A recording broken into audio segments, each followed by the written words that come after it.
Radio Claret América presenta Sediento de ti, la palabra, fuente de vida, con el sacerdote misionero claretiano Tony Díaz. Reflexiones diarias del Evangelio. Aquí iniciamos.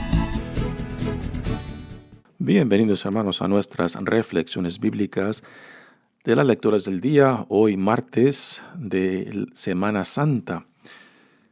Entonces, introducimos cada vez más a este gran misterio de la pasión, muerte y resurrección de nuestro Señor Jesucristo, que esta temporada cuaresmal, pues, nos haya ayudado para entrar a este gran misterio, que con nuestras devociones y prácticas de disciplinas y de caridad y de hermandad, pues, nos ayude para apreciar, para abrir nuestras vidas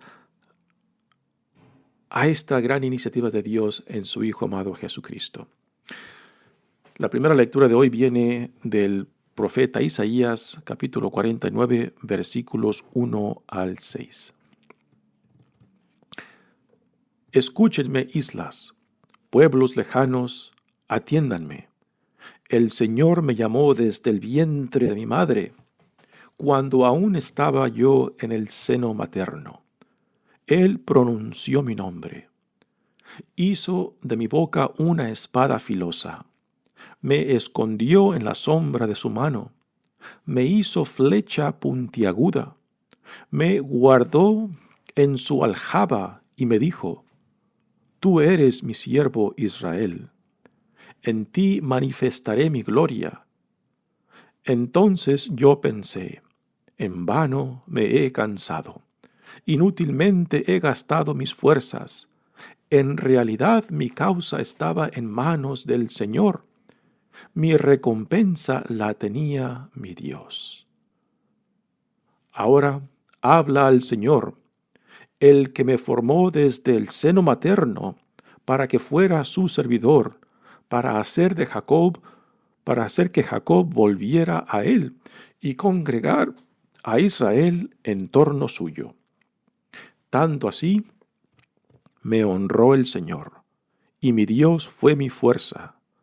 Ahora pues, dice el Señor, es poco que sea siervo solo para restablecer a las tribus de Jacob y reunir a los sobrevivientes de Israel.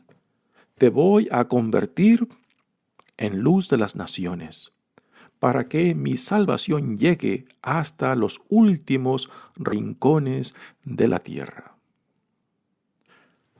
Palabra de Dios. El salmo responsorial es el Salmo 70 y el responsorio es: En ti, Señor, he puesto mi esperanza. En ti, Señor, he puesto mi esperanza. Señor, tú eres mi esperanza, que no quede yo jamás defraudado. Tú, que eres justo, ayúdame y defiéndeme. Escucha mi oración y ponme a salvo. Sé para mí un refugio, ciudad fortificada en que me salves. Y pues eres mi auxilio y mi defensa, líbrame, Señor, de los malvados. Señor, tú eres mi esperanza, desde mi juventud en ti confío. Desde que estaba en el seno de mi madre, y me apoyaba en ti, y tú me sostenías. Yo proclamaré siempre tu justicia, y a todas las horas tu misericordia. Me enseñaste a alabarte desde niño, y seguir alabándote es mi orgullo. En ti, Señor, he puesto mi esperanza. El Evangelio de hoy viene de Juan, capítulo 13, versículos 21 al 33 y 36 al 38. En aquel tiempo, cuando Jesús estaba a la mesa con sus discípulos, se conmovió profundamente y declaró: Yo les aseguro que uno de ustedes me va a entregar.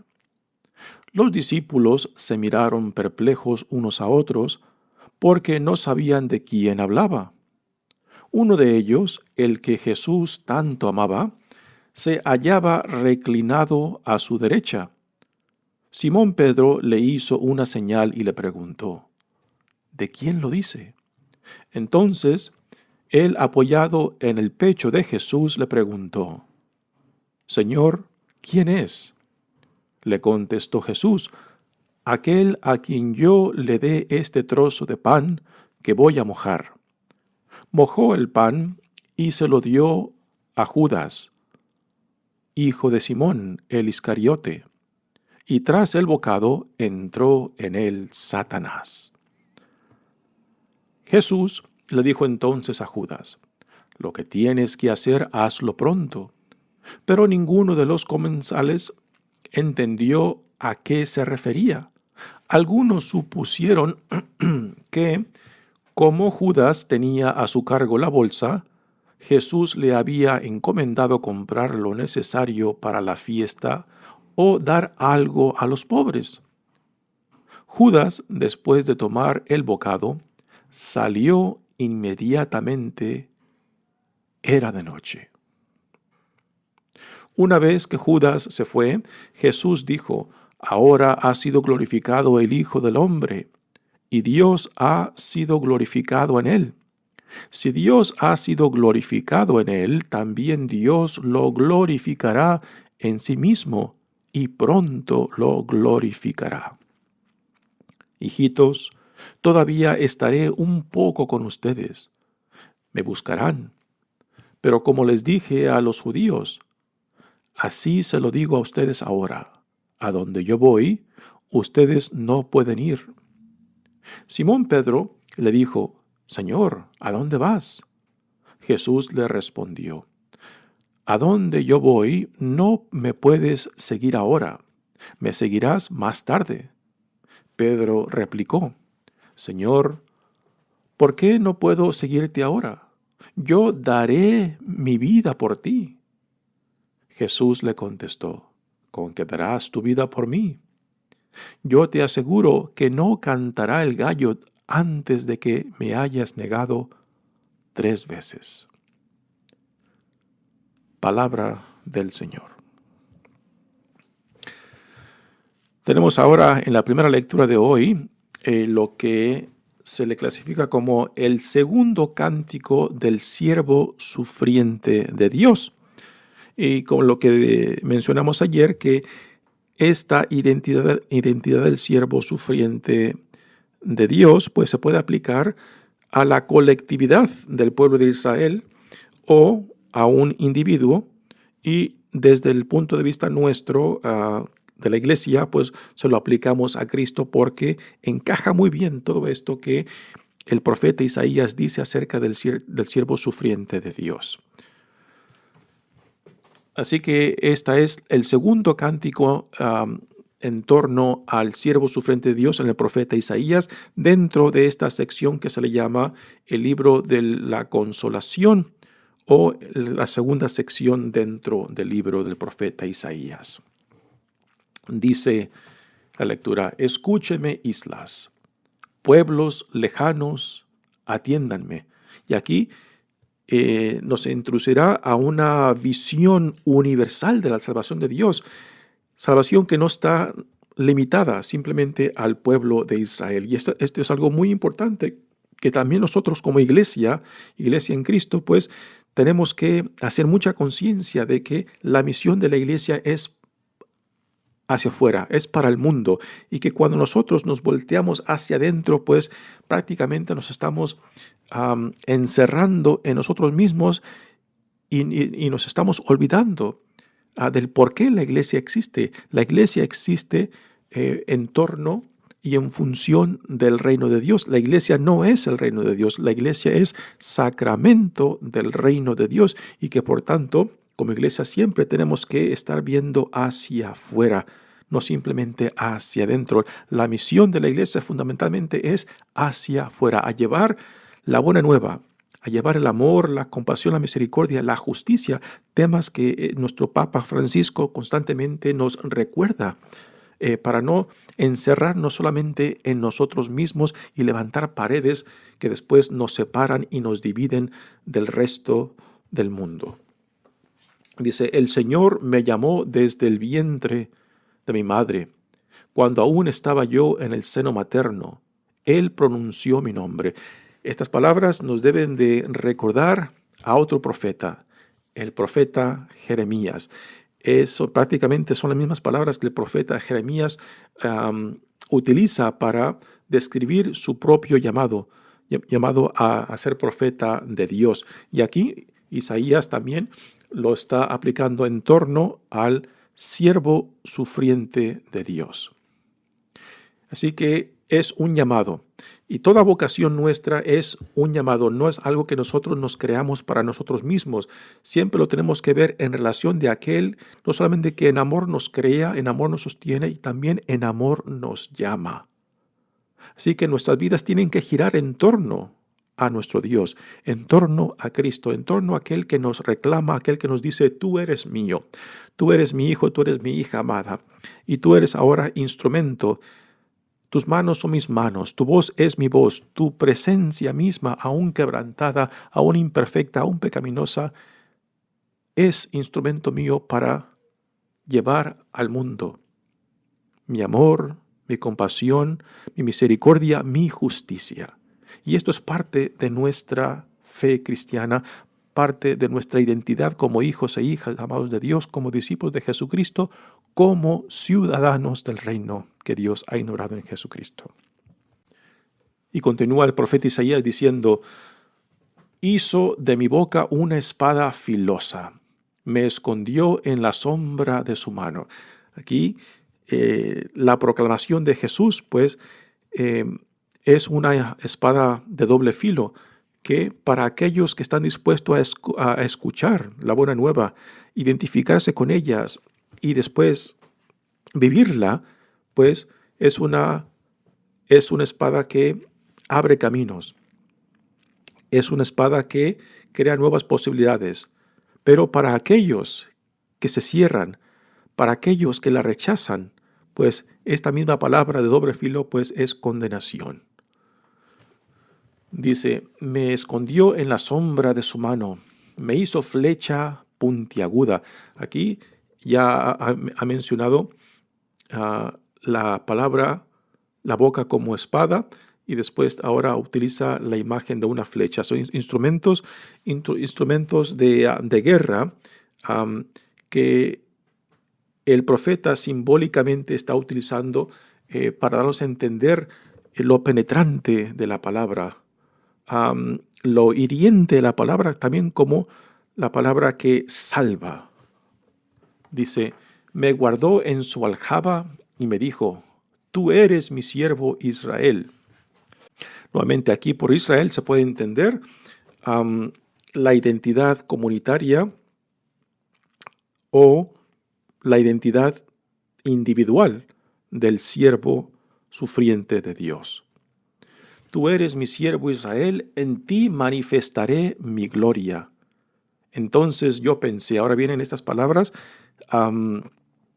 que también fácilmente se pueden aplicar a Jesús, particularmente Jesús cuando cuelga de la cruz, cuando dice el profeta Isaías, en vano me he cansado, inútilmente he gastado mis fuerzas. En realidad, mi causa estaba en manos del Señor. Mi recompensa la tenía mi Dios. A veces parece que nuestros trabajos, nuestro cansancio, todo lo que dedicamos en torno al llamado que Dios nos hace, parece inútil, parece que no produce frutos, que no da resultado, ¿no? Y sí, a veces es difícil porque es parte de nuestra naturaleza humana de querer ver los frutos de nuestro trabajo, de nuestra entrega, de nuestro sufrimiento, ¿no? Porque si no vemos frutos, pues fácilmente nos desanimamos y pensamos de que en realidad quizás somos inútiles o de que quizás estamos equivocados, ¿no? Pero hemos de recordarnos constantemente, y esto lo recuerdan también innumerables hombres y mujeres en la historia de la iglesia, particularmente los místicos, ¿no? Que nuestra vocación fundamentalmente es a la fidelidad, a la obediencia del llamado, porque los frutos no dependen de nosotros, los frutos dependen de Dios y los frutos Dios los dará en su debido tiempo, en el tiempo kairos, no en el tiempo cronológico nuestro, sino el tiempo kairos de Dios, cuando Dios determine que es tiempo de que los esfuerzos, el gastamiento, la entrega, la vida y la muerte de sus hijos e hijas produzcan el fruto en el tiempo que Dios lo determina. Y esto le pertenece a Dios, no a nosotros. Y repito, aunque sea muy frustrante de no ver el resultado de nuestra labor, de nuestro sudor, de nuestros sacrificios, a últimas tenemos que hacer la paz con esta realidad de que fundamentalmente nuestro llamado es a la fidelidad, a la obediencia, a la entrega total, y que el resto corre por cuenta de Dios, aunque nosotros no veamos estos frutos, no veamos el resultado. Esto corre por cuenta de Dios, que Dios hará de nuestro sudor, de nuestro cansancio, aún de nuestras vidas o muerte, lo que Dios quiera, a su debido tiempo. Y en esto hemos de poner nuestra confianza. Repito, esto es de suma importancia. Los frutos del tiempo de la cosecha le pertenece solamente a Dios y no a nosotros. Así que estas palabras del siervo sufriente pues reflejan esta experiencia muy humana, ¿no? De sentirse de que parece que todo lo que ha hecho es inútil, de que no ha servido para nada, porque no ve los frutos, no ve los resultados. Cuando dice, en vano me he cansado, inútilmente me he gastado mis fuerzas. Pero no, nada es inútil, nada es en vano. Dios sabrá qué hacer con nuestro sudor y cansancio y sacar fruto en su debido tiempo, cuando Dios lo determine. Y continúa la lectura diciendo, ahora habla el Señor, el que me formó desde el seno materno para que fuera su servidor, para hacer que Jacob volviera a él y congregar a Israel en torno suyo. Así que nuevamente aquí Dios habla y dice, tanto así me honró el Señor y mi Dios fue mi fuerza. Ahora dice el Señor, es poco que seas mi siervo solo para restablecer a las tribus de Jacob y reunir a los sobrevivientes de Israel. Aquí nuevamente se nos presenta la visión universal de Dios por medio del profeta Isaías, de que el plan de salvación de Dios no está limitado simplemente al pueblo de Israel. Israel fue llamado para que fuera luz para las naciones, para que por medio de su testimonio de vivir en relación con Dios atrajera a otros pueblos.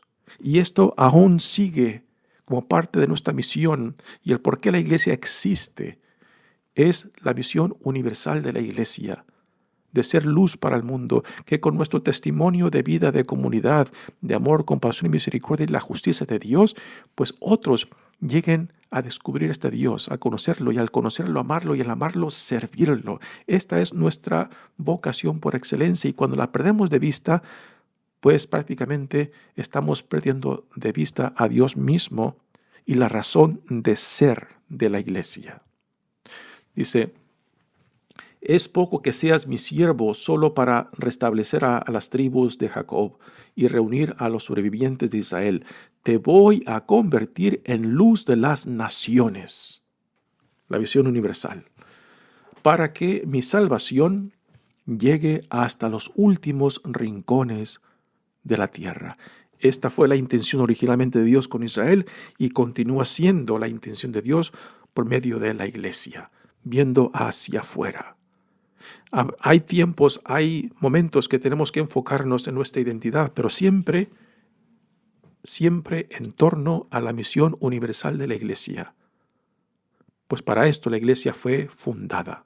no para sí misma, sino como instrumento, como sacramento del reino de Dios. Muy bien, pasemos ahora al Evangelio de hoy. Aquí ya la escena es la última cena que Jesús comparte con sus discípulos. Y aquí tenemos que decir que es una escena muy estilizada, es una escena muy coreografiada que el evangelista nos da. Tiene personajes muy definidos, también tiene unas ideas muy claras del sentido de la persona de Jesús, de la vida de Jesús, del porqué de Jesús, y que por tanto tenemos que tener esto en el trasfondo de cómo vemos esta escena. Repito, es una escena muy coreografiada, muy estilizada, muy definida. Es una reflexión mucho más después de los hechos y que por tanto no debemos tomarla como algo histórico, sino que algo que está filtrado desde la experiencia de fe de la comunidad cristiana, mucho más después de los hechos que ocurrieron.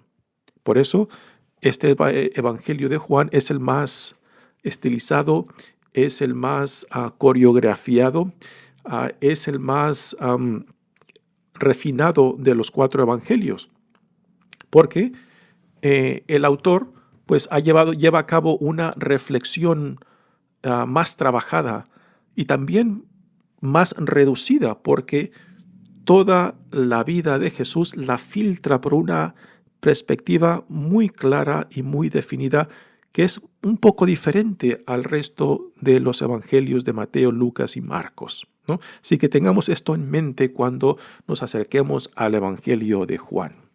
Dice, en aquel tiempo, cuando Jesús estaba a la mesa con sus discípulos, se conmovió profundamente y declaró. Así que aquí el evangelista nos abre la puerta a la vida interior de Jesús. Jesús está rodeado de sus amigos ante una escena de la Pascua judía, donde están celebrando el gran evento que define la comunidad judía cuando Dios saca a su pueblo de la esclavitud de Israel, que se convierte en el evento central de la identidad del pueblo de Israel en relación con Dios. Y esta celebración de la Pascua judía, pues, es el momento en el cual Jesús reúne a su comunidad de discípulos y Jesús se encuentra conmovido emocionalmente, espiritualmente, ¿no? Y así que nos abre una puerta hacia la vida íntima de Jesús cuando nos dice que se conmovió profundamente y declaró: yo les aseguro que uno de ustedes me va a entregar. Uno lo va a entregar, uno de sus acercados, uno de sus discípulos lo va a entregar. Y es interesante de que Jesús, sabiendo de que uno de ellos lo va a entregar, no pone alto. No pone alto al movimiento que lo está acercando más hacia el fin de su vida. Ni tampoco le pone alto a su misma actitud y decisión de seguir dando y entregando y confiar en el Padre en una total entrega, en el cual no se reserva nada para sí mismo, sino última se confía. Previo a esta escena, Jesús lo han tratado de arrestar y se esconde y se salva porque no era el tiempo apropiado, el tiempo Kairos, no era su tiempo. Ahora Jesús ya sabe que ese tiempo de Kairos, ese tiempo en el cual ya no puede seguir escondiéndose, no puede seguir corriendo, el tiempo Kairos de Dios ya ha llegado y que por tanto no puede evitar lo que tiene que venir. Y es ahora donde encontramos a Jesús. Dice, los discípulos se miraron perplejos unos a otros porque no sabían de quién hablaba. Uno de ellos, el que Jesús tanto amaba, aquí está el discípulo amado. No se nos dice, el Evangelio de Juan no nos dice quién es este misterioso discípulo amado. Y algunos biblistas nos dicen que este discípulo amado, quien no se le nombra, es quizás una figura simbólica del discípulo perfecto, a quien todos somos llamados a imitar. Esta es una posible idea de quién es este discípulo amado. Otros biblistas dicen que quizás sea el autor de este evangelio, Juan. Es otra posibilidad. Pero así que este misterioso discípulo amado está cerca de Jesús y Pedro le hace una seña al discípulo amado para que le pregunte de quién está hablando, de quién habla de que lo va a traicionar.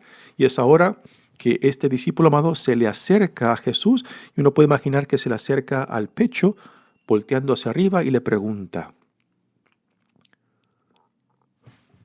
Entonces, él, el discípulo amado, apoyándose en el pecho de Jesús, le preguntó, Señor, ¿quién es? Y le contesta Jesús para que los otros escuchen. Aquel a quien yo le dé este trozo de pan que yo voy a mojar.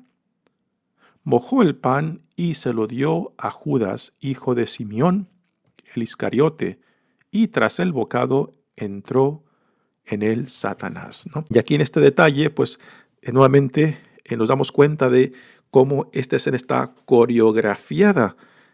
¿Cómo sabía el autor de que tras ese comer el pan entró Satanás? Porque ya aquí nos está dando una reflexión, una interpretación de la escena. Y esto nos debe de recordar, ¿no? De que no está simplemente narrando historia, está interpretando eventos que quizás el autor presenció o escuchó de alguien cercano a esta escena. El trozo de pan que Jesús le da a comer a Judas es muy probable que sea un trozo de pan con las hierbas amargas mojado en agua salada, que eran típicos de la cena pascual judía. Dice, Jesús le dio entonces a Judas, le dijo, lo que tienes que hacer, hazlo pronto. Pero ninguno de los comensales entendió a qué se refería. Algunos supusieron que como Judas tenía a su cargo la bolsa, Jesús le había encomendado comprar lo necesario para la fiesta o dar algo a los pobres. Judas, después de tomar el bocado, salió inmediatamente.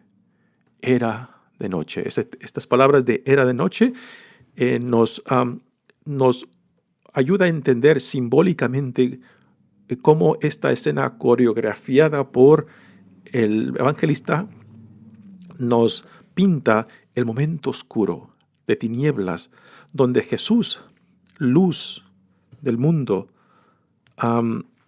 pues ahora se encuentra siendo invadido por todo aquello que busca deshacerse de él, y la oscuridad, las tinieblas se empiezan a intensificar en torno a Jesús, porque después de esta escena, de la última cena, pues será el arresto, la condenación, la crucifixión y muerte, ¿no?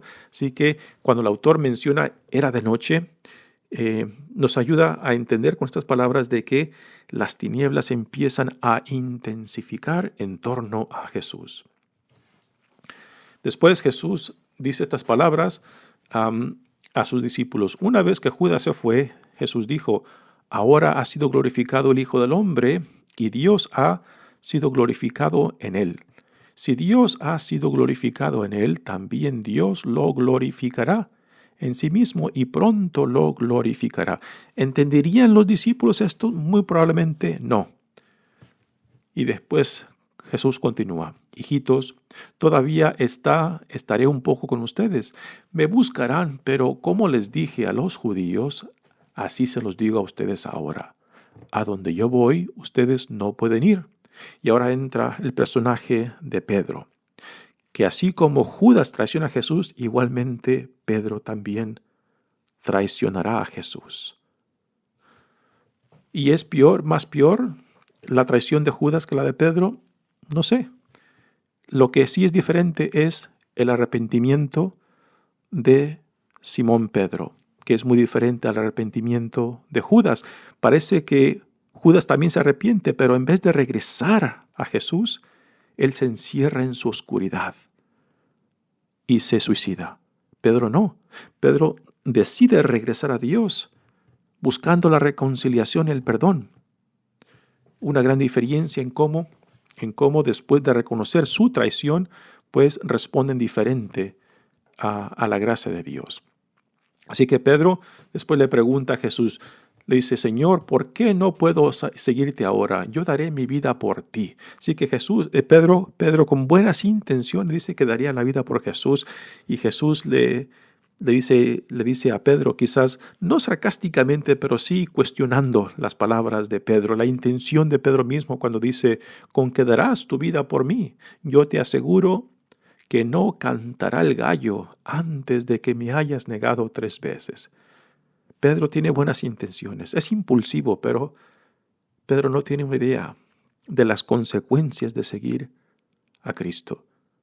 Y Pedro es un reflejo nuestro, que aun con nuestras buenas intenciones tampoco tenemos una idea de las implicaciones de seguir a nuestro Señor. Pero que igualmente, como Pedro, tenemos que confiarnos a aquel que nos llama, y que también, como Pedro, también tenemos que regresar a Cristo con la cola entre las patas cuando reconocemos nuestra debilidad, cuando reconocemos nuestra traición, porque tarde o temprano también traicionaremos a Dios. Pero esto no nos debe de sorprender o espantar, porque en el proceso de crecer, de madurar, de serle fiel a Dios, de ser consecuente con nuestro llamado y vocación, pues también nosotros fracasaremos, también traicionaremos. Pero esto no debe ser algo que nos aleje de Dios, sino todo lo contrario, de que nos acerque más a Él cuando reconozcamos la necesidad nuestra, como lo reconoce Pedro, de estar cada vez más unido a Dios, porque aquel que nos llama es aquel que nos fortalece, es aquel que nos salva, es aquel que hace posible la vida a la cual somos llamados. Muy bien, hermanos, mi nombre es Padre Tony Díaz, misionero claretiano. Que Dios los bendiga. Radio Claret América presentó Sediento de ti, la palabra. Fuente de vida. Sus comentarios son importantes. Contáctenos en radioclaretamerica@gmail.com.